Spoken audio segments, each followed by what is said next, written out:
माननीय सभापति जी, अभी बोलूँगा मैं बताऊँगा, मैं उस पर ही बोलूँगा। माननीय सभापति, मैं धन्यवाद देता हूँ आपको कि आपने मुझे बहुत महत्वपूर्ण विषय पे बोलने का मुझे मौका दिया। अभी मैं तमिलनाडु की डीएमके की माननीय सदस्य कानिमोझी जी को मैं सुन रहा था और उन्होंने मैं उनको धन्यवाद देता हूं कि कई महत्वपूर्ण बातें उन्होंने रखी और अभी भी उनको अपनी अच्छी बातों के लिए बधाई मिल रही है। हमें खुशी है इस बात की कि विपक्ष में जो लोग हैं उनको बधाई मिल रही है, लेकिन सत्ता पक्ष के लोग जब बोल के जा रहे हैं तो उनके सदस्य भी उन्हें बधाई नहीं दे रहा कोई। अध्यक्ष महोदय, मैं धन्यवाद देता हूं आपका भी, और क्योंकि मैं उनकी बात सुन रहा था, उनकी बात सुनने से मुझे कुछ याद आया। मैं ये कहना चाहता हूं 2 लाइनों में कि मैं दुनिया को मनाने में लगा हूं। अध्यक्ष महोदय,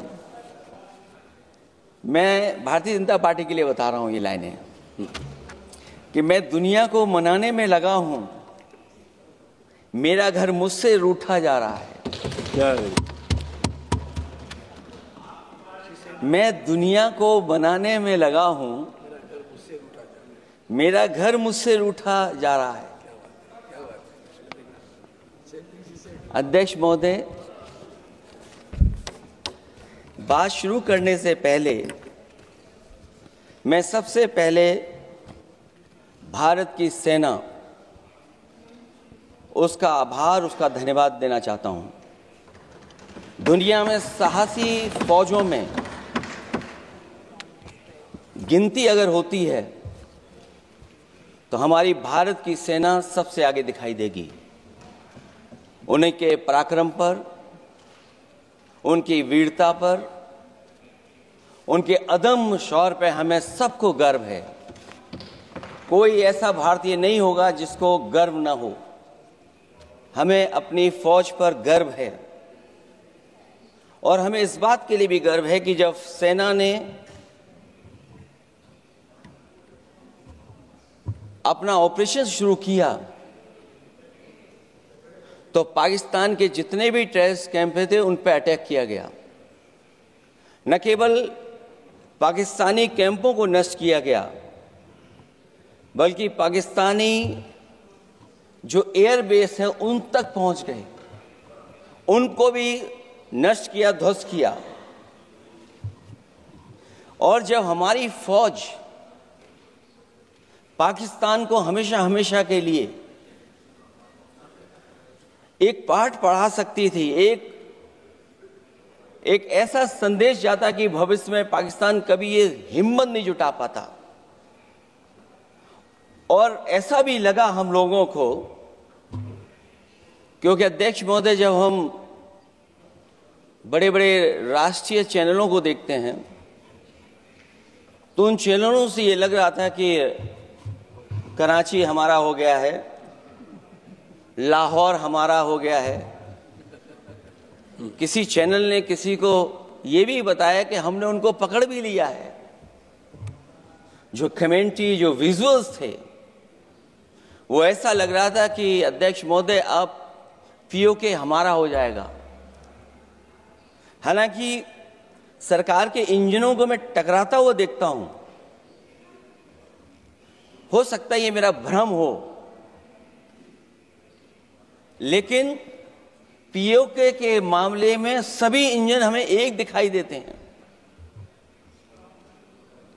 और जहां पीओके पे पहुंचने तक की बात थी, कुछ लोग तो पीओके पर ये कह रहे थे कि हमारा कब्जा हो जाएगा, 6 महीने का केवल हमें मौका मिल जाए।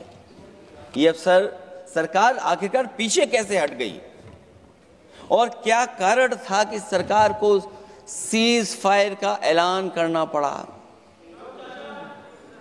अध्यक्ष महोदय, हमें उम्मीद थी कि सरकार सीज फायर करेगी, सरकार ऐलान करेगी, लेकिन इनकी मित्रता बहुत है, बहुत गहरी मित्रता है। और उसका परिणाम यह है कि इन्होंने अपने मित्र से ही कहा कि आप ही सीज फायर अनाउंस कर दीजिए, हमारी कोई जरूरत नहीं है, हम सीज फायर आपसे ही स्वीकार कर लेंगे। आखिरकार किस दबाव में ये सरकार स्वीकार कर रही है? वैसे तो अध्यक्ष महोदय, आज जिस विषय पर बोलने के लिए मैं खड़ा हुआ हूं, दरअसल वो विषय होना ही नहीं चाहिए था। ये दुर्भाग्यपूर्ण है कि आजादी के इतने साल बाद भी ऐसे मुद्दे बने हुए हैं। ये बात अध्यक्ष महोदय पक्ष विपक्ष की नहीं है, देश की सुरक्षा की है, जनता के जीवन और रक्षा की है। हम सब मिलकर के कोई ऐसी नीति रणनीति बनाते क्यों नहीं है जिससे सीमाएं हमेशा हमेशा शांत रहें। लेकिन पहलगांव की घटना ने साबित कर दिया है कि लापरवाही देशवासियों की जान ले सकती है। और अभी जब मैं सुन रहा था और बहुत ही उत्तेजित भाषा में जब जवाब मिल रहा था, उत्तेजित भाषा इसीलिए बोल रहे हैं कि जनता सम्मोहित हो जाए, जनता स्वीकार करने लगे। लेकिन सच्चाई ये नहीं है। आप कितना भी उत्तेजित बोलें, देश की जनता समझ रही है। ये सही है कि जनता के इमोशंस का लाभ आप उठा रहे हैं शासन करने के लिए। जनता का इमोशन का लाभ उठाती है सरकार। मुझे याद है कि जिस दिन पहलगाम हमला हुआ, उस दिन वहां का हर पर्यटक पूछ रहा था, जो पर्यटक पूछ रहे थे कि खतरों के बीच मेरी रक्षा करने वाला कोई वहां क्यों नहीं था। आखिरकार ये सबके मन में सवाल यही है कि जिस समय घटना हुई, आखिरकार उन्हें बचाने वाला कोई क्यों नहीं था। और जो सरकार ये दावा करती है, 370 के बाद ये कहा सरकार ने कि भविष्य में कोई आतंकवादी घटना नहीं होगी, वहां टूरिज्म बढ़ेगा। जितने लोग वहां गए वो सरकार के भरोसे पे गए थे, वो सरकार के आश्वासन पे गए थे।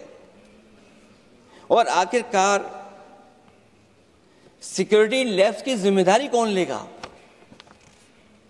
अध्यक्ष महोदय, सबसे बड़ा सवाल यही है कि सिक्योरिटी लैब्स का रिस्पॉन्सिबल कौन होगा, वो जिम्मेदारी कौन लेगा? और ये जो पहलगांव की घटना हमारे इंटेलिजेंस फेलियर की वजह से है। उन्हें मैदान को खुला छोड़ दिया। वो सरकार जानती होगी कि कितना समय लगा होगा फोर्सेस को आने में। आखिरकार वो जिम्मेदारी किसकी है? और फिर सरकार को यह जरूर बताना चाहिए कि सरकार क्या क्या कदम उठा रही है कि भविष्य में ऐसी घटना ना हो। क्योंकि पहलगांव से पहले पुलवामा भी हुई, और पुलवामा में भी यही बात रखी गई थी कि इंटेलिजेंस फेलियर है। उस समय भी किसकी जिम्मेदारी थी इंटेलिजेंस फेलियर की? किसी को नहीं पता। और अगर इंटेलिजेंस फेलियर पहले था तो पहलगांव में भी वही इंटेलिजेंस फेलियर हम लोगों को और पूरी देश की जनता जानती है आखिरकार जिम्मेदारी किसकी बनती है। जो लोग बड़ी बड़ी बातें कर करके चले गए, कम से कम देश के सामने एक सबसे महत्वपूर्ण सवाल, उसका जवाब सरकार की तरफ से आना चाहिए। क्योंकि हमारी सीमा पर जो सुरक्षा है, जो रक्षा करने वाले हमारे सेना के लोग हैं, वो हमारी सीमाएं सुरक्षित रखते हैं। लेकिन हमारे भारत का क्षेत्रफल क्या है,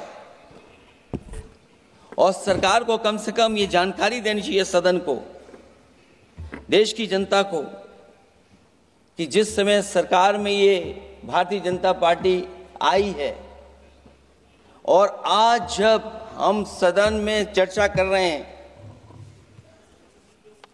तो हमारे भारत का क्षेत्रफल क्या है, कम से कम क्षेत्रफल पता होना चाहिए। क्योंकि जब हम सवाल पूछते हैं,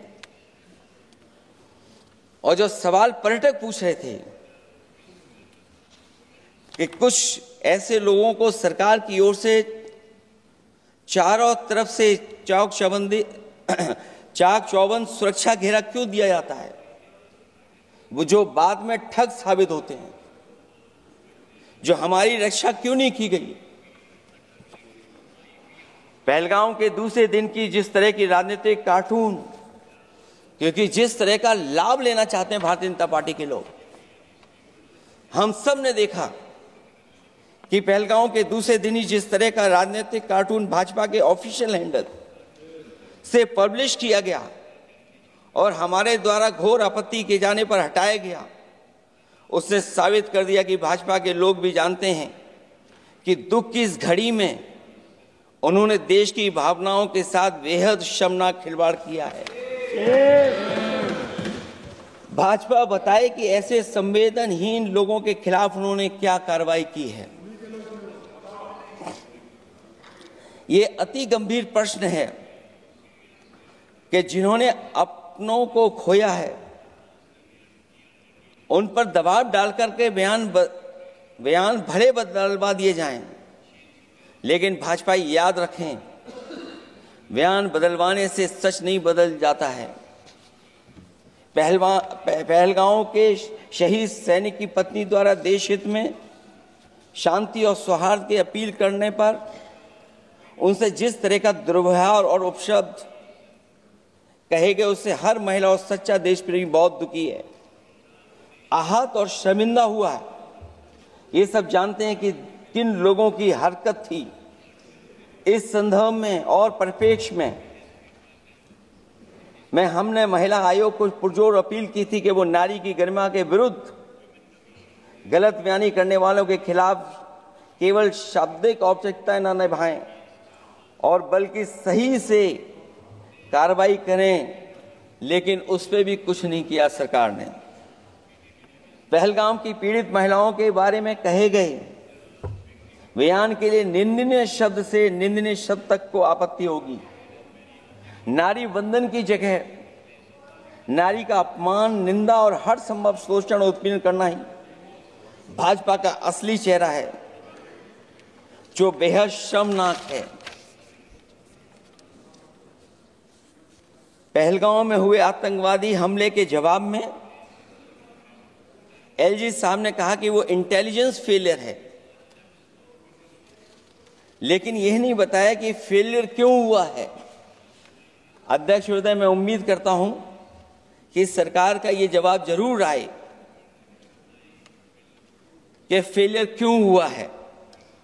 ऑपरेशन सिंदूर के नाम पर जो प्रचार किया गया वो भी निंदनीय है। सच तो यह है कि ऑपरेशन सिंदूर का होना ही सरकार की विफलता का प्रतीक है। इससे बड़ी विफलता सरकार की कोई नहीं हो सकती कि अध्यक्ष महोदय, हम और आप सब मिलकर के बैठ करके सिंदूर ऑपरेशन पर बहस करें, चर्चा करें। ऑपरेशन सिंदूर के दौरान विदेशी लोगों ने दावा किया कि उन्होंने उसे रुकवाया है। ये बात कई बार माननीय सदस्यों की तरफ से आई है कि आखिरकार किसने रुकवाया। हमसे हमारी संप्रभुता खंडित हुई है। संप्रभुता ही स्वतंत्रता की सुनिश्चित करती है। इधर आजादी के अमृत काल का ढिंढोरा पीटा जा रहा है, उधर हमारी इंटीग्रिटी को चुनौती दी जा रही है। देश की विदेश नीति पूरी तरह फेल है। ऑपरेशन सिंदूर और पहलगांव की घटना पर दुनिया के किसी भी देश ने हमारा साथ नहीं दिया। ये हमारी विदेश नीति का संकट काल है।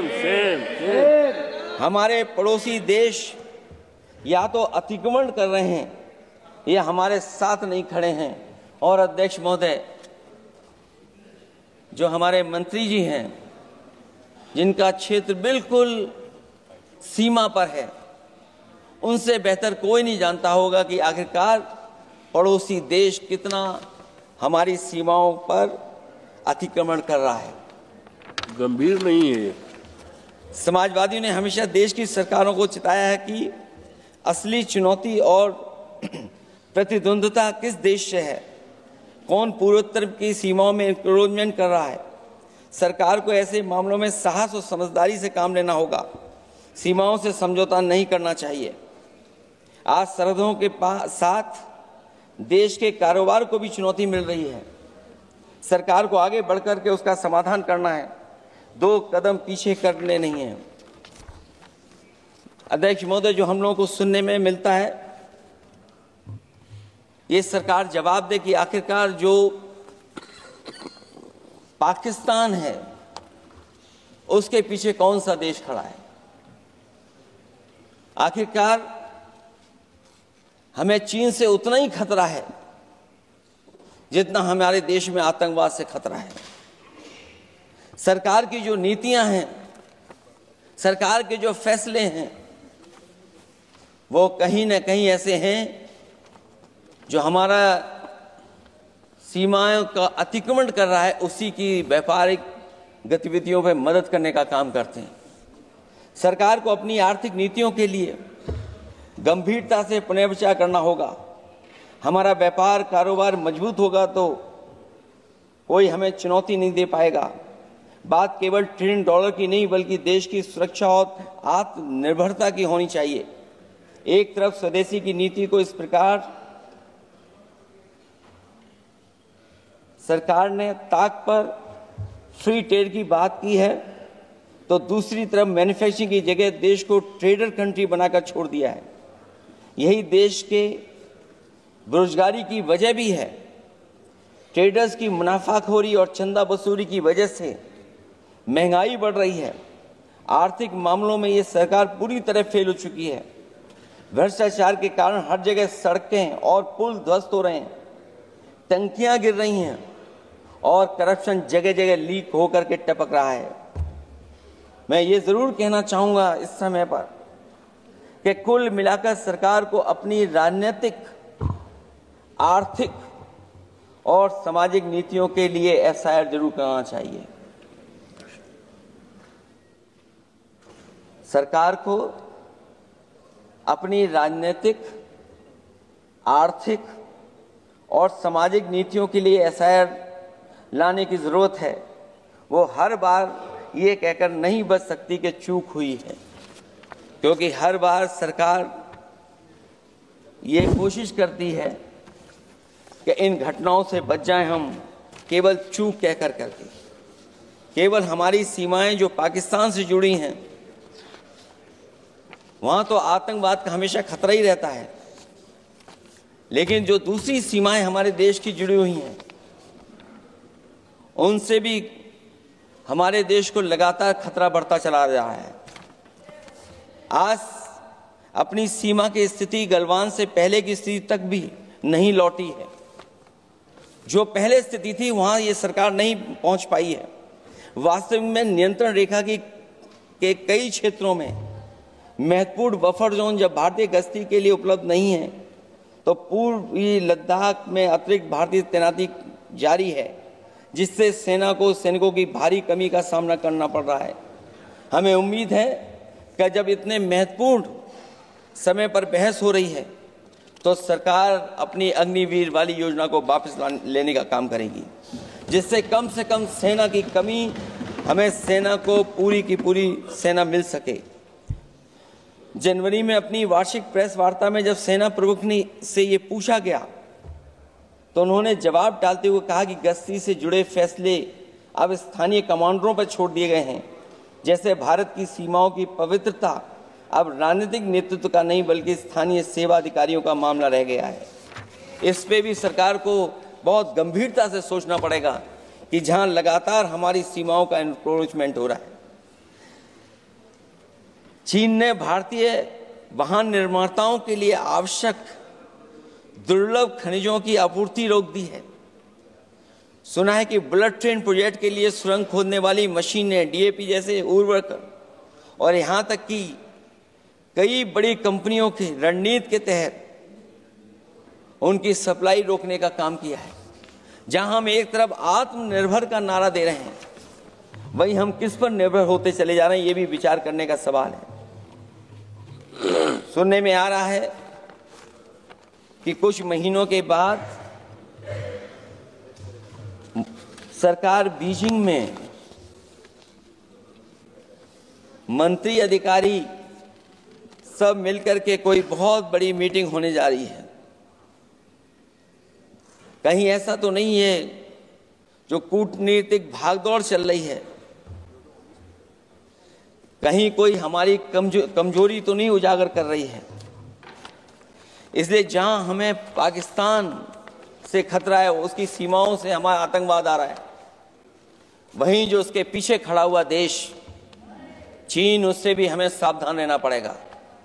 और अध्यक्ष महोदय, हम सब समाजवादियों ने कई मौकों पर ये बात रखी और कही कि हमारा खतरा पाकिस्तान से नहीं है, हमारा खतरा है चीन से।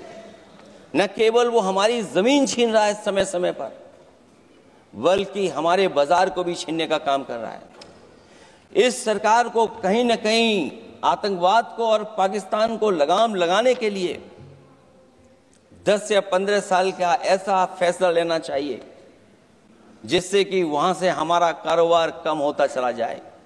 और अगर हमारा देश महोदय कारोबार कम नहीं होगा तो हम अपने देश को आत्मनिर्भर भी नहीं बना पाएंगे। ये जो आत्मनिर्भर का नारा है, कहीं ऐसा तो नहीं है नारा कुछ व्यापारियों को लाभ पहुंचाने के लिए हो रहा हो। क्या व्यापार और राजनीति का संबंध ऐसा हो सकता है कि दोनों एक दूसरे का लाभ उठाएं?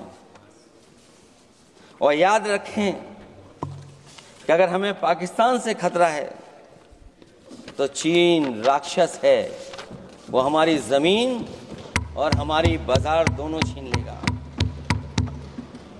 मैं अंत में अपनी बात खत्म करने से पहले मैं कुछ सुझाव देना चाहता हूं।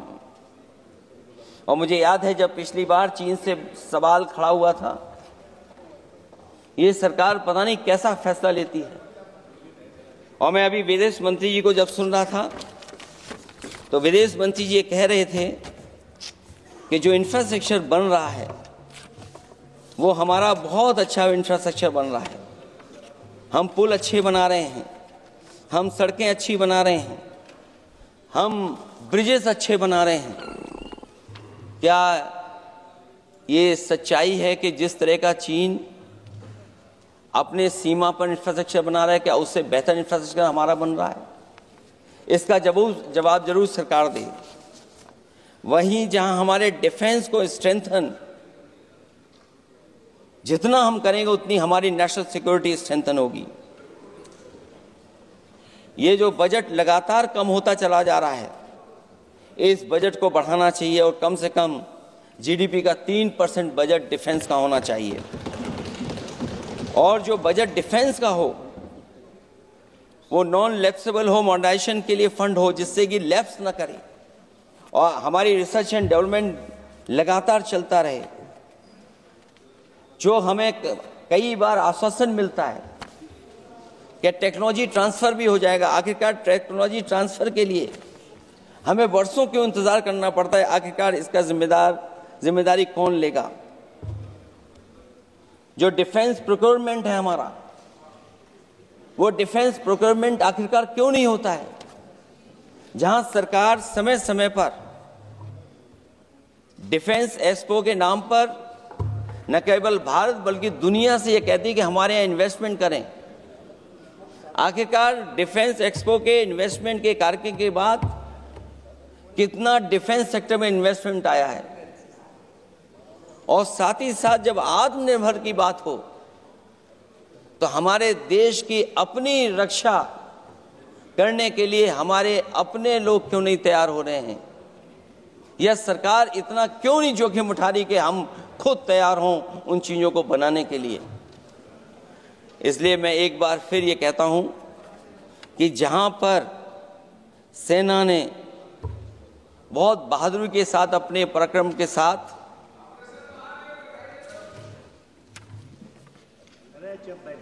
पराक्रम, वीरता और अदम्य शौर्य की जो उन्होंने परिचय दिया, उसके लिए फौज को मैं बधाई देता हूं।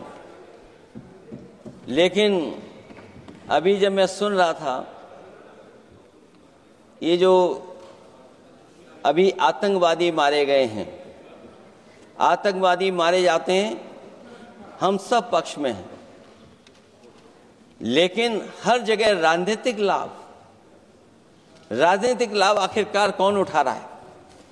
क्योंकि मैं अपनी बात खत्म कर रहा था, अध्यक्ष महोदय ये पूछ रहे हैं कि आज महादेव ऑपरेशन पे मैं धन्यवाद क्यों नहीं दे रहा हूं। अध्यक्ष महोदय, जिस समय समर्थन की बात आई, पूरे देश के जितने भी राजनीतिक दल हैं वो आपके साथ थे। आखिरकार इनकाउंटर कल ही क्यों हुआ?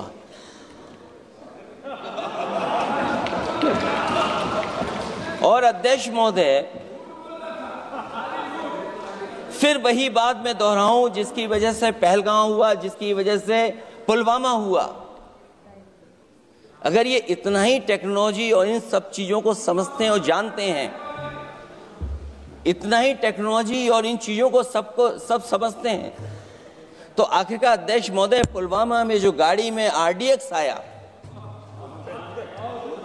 वो गाड़ी आज तक क्यों नहीं पकड़ी गई? और शायद भारतीय जनता पार्टी के लोग ये जानते होंगे कि बहुत सारे विभाग सरकार के होते हैं, सैटेलाइट इमेजेस देते हैं। अगर आज भी भारतीय जनता पार्टी चाहे तो पुलवामा में जो गाड़ी आई है, सैटेलाइट इमेजेस से वो पता कर सकती है कि वो किस रास्ते से वो गाड़ी आई थी। आप हिम्मत क्यों नहीं जुटा पा रहे हैं उसके लिए? और फिर पहलगांव में किसी भी दल ने आपके साथ किसी तरह की राजनीतिक बातचीत नहीं की, लेकिन राजनीतिक लाभ आपने कांग्रेस पार्टी से भी उठाने की कोशिश की, हमारे से भी उठाने की कोशिश की। अगर डेलीगेशन भेजना ही था आपको तो पॉलिटिकल पार्टीज तय करती हैं, आप नहीं तय कर सकते। ये राजनीति कौन कर रहा है? और फिर अध्यक्ष महोदय, राजनीति करने वाले वो लोग जो अपने चुनावी भाषण में कह रहे थे कि POK हम 6 महीने में ले लेंगे, हम अक्साई चिन्ह ले लेंगे। इसीलिए मैंने सवाल पूछा अध्यक्ष महोदय सरकार से कि जिस समय सरकार में भारतीय जनता पार्टी आई, उस समय भारत का क्षेत्रफल क्या था और भारत का क्षेत्रफल आज क्या है? क्या 5 फिंगर्स, पेंगोंग लेक, गलवान घाटी, रजांगला, उसका जवाब किसके पास है? सरकार के पास है क्या कि नहीं है? और मैं आज अध्यक्ष महोदय कहता हूं, हम वॉर के खिलाफ हैं, हम वॉर नहीं चाहते हैं, लेकिन सीमा पर शांति रहे, हमारा कोई इंक्रोचमेंट नहीं करे। झगड़ा मैं आज भी कहता हूं, ये लड़ाई आपको, जो लड़ाई हुई है वो पाकिस्तान से आप नहीं लड़े हैं। अध्यक्ष महोदय, आप कितना भी छिपना चाहोगे, छिपाना चाहोगे, कोई भी स्वीकार नहीं करेगा। ये जो लड़ाई लड़ी गई है, ये आपको चीन से लड़नी पड़ी थी। और जो समय आप बताते हैं कि इस समय से इस समय तक हमारी एयरफोर्स और हमारे लोगों ने हमला किया, टेररिस्ट लोगों के तमाम सेंटर्स को खत्म किया है, तो हमारे मन में भी एक इच्छा आती है कि हमारे सबसे बेहतरीन एयरक्राफ्ट जो नींबू और मिर्च लगा करके जिनकी पूजा की गई थी,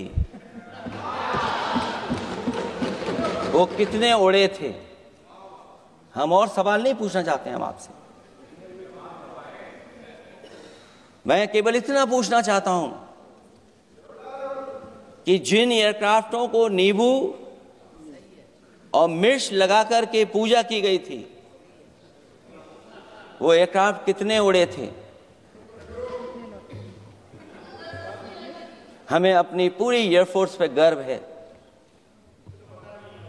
इतने बेहतरीन पायलट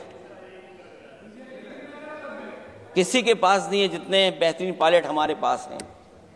और हम समाजवादी वो लोग हैं जिन्होंने ऐसा इंफ्रास्ट्रक्चर सड़कों का बनाया था कि अगर कभी इमरजेंसी हो तो आपका एयरक्राफ्ट वहां पर उतर जाएगा। और देश में पहली बार सुकोई, मिराज और हरकुलस अगर किसी ने सड़क पर उतारे थे तो वो समाजवादी पार्टी और हम लोगों ने सड़क पर उतारने का काम किया था। सही बात। और दूसरा, अध्यक्ष महोदय, मैं और जानकारी देना चाहता हूं। आपके देश के प्रधानमंत्री जी हमारे देश के नहीं, हमारे भी प्रधानमंत्री हैं, हमारे हैं बात खत्म हो रहा है। अध्यक्ष महोदय, मैं फिर बोलता हूं। अध्यक्ष महोदय, मैं तो आपको बहुत अच्छा मान रहा था कि आप ही मुझे बुलवा के गए थे। मैं फिर बोलता हूं, देखिए प्रधानमंत्री जी की लाइनें हैं ये वाली, मैं दुनिया को मनाने में लगा हूं, मेरा घर मुझसे रूठा जा रहा है। आखिरकार कौन रूठा हुआ है? इस देश में जो हमने देखा इतने दिनों में, प्रधानमंत्री जी डिफेंस मिनिस्टर का भी रोल प्ले कर रहे थे। इसलिए जिस सड़क पर हमारे देश के प्रधानमंत्री जी हरकुलस विमान से उतरे थे, वो हाईवे किसी ने डिजाइन किया था? तो समाजवादी लोगों ने डिजाइन किया था। यूपी में तो डिजाइन हो गया एक और, लेकिन देश में क्यों नहीं ऐसी सड़कें बन रही जहां पर इमरजेंसी के समय पर एयरफोर्स इसको इस्तेमाल कर सके?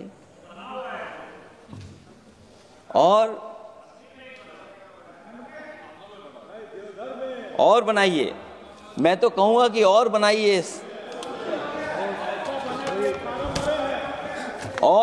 मैं तो कह रहा हूं। और जिस तरीके से हमारी सेना ने जो मुकाबला किया है, सीज फायर के बाद भी ड्रोन आ रहे थे, ये भी सरकार को स्वीकार करना पड़ेगा। आखिरकार सवाल ये है हमारा कि सीज फायर किसके दबाव में किया है और सीज फायर क्यों किया जब हमारी फौज पीओके को भी ले लेती और पाकिस्तान के भी।